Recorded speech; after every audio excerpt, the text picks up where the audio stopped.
কিশোর কবি সুকান্ত ভট্টাচার্যের লেখা কবিতা আগামী। জড় নই, মৃত নই, নই অন্ধকারের খনিজ। আমি তো জীবন্ত প্রাণ, আমি এক অঙ্কুরিত বীজ। মাটিতে লালিত ভীরু, শুধু আজ আকাশের ডাকে মেলেছে সন্দিগ্ধ চোখ। স্বপ্ন ঘিরে রয়েছে আমাকে, যদিও নগণ্য আমি, তুচ্ছ বটবৃক্ষের সমাজে। তবু ক্ষুদ্র এ শরীরে গোপনে মর্মর ধ্বনি বাজে। বিদীর্ণ করেছি মাটি, দেখেছি আলোর আনাগোনা। শিকড়ে আমার তাই অরণ্যের বিশাল চেতনা। আজ শুধু অঙ্কুরিত, জানি কাল ক্ষুদ্র ক্ষুদ্র পাতা উত্তাপ হাওয়ার তালে তাল রেখে নেড়ে দেবে মাথা। তারপর তৃপ্ত শাখা মেলে দেব সবার সম্মুখে।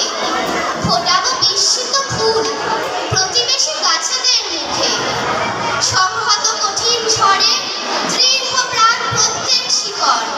শাখায় শাখায় বাধা প্রত্যাহত হবে জানি ঝড়। অঙ্কুরিত বন্ধু যত মাথা তুলে আমারই আহ্বানে, জানি তারা মুখরিত হবে নব অরণ্যের গানে। আগামী বসন্তে যেন মিশে যাব বৃহতের দলে।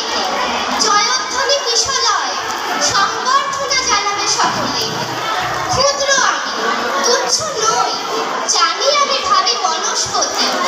বৃষ্টির মাটির রসে পাই আমি তারই তো সম্মতি। সেদিন ছায়ায় এসে ভালো যদি কঠিন কুঠারে, তবু তোমায় আমি হাত ছানি দেব বারে বারে।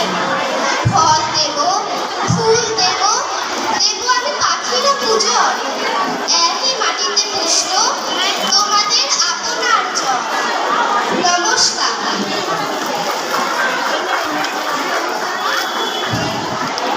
আমাদের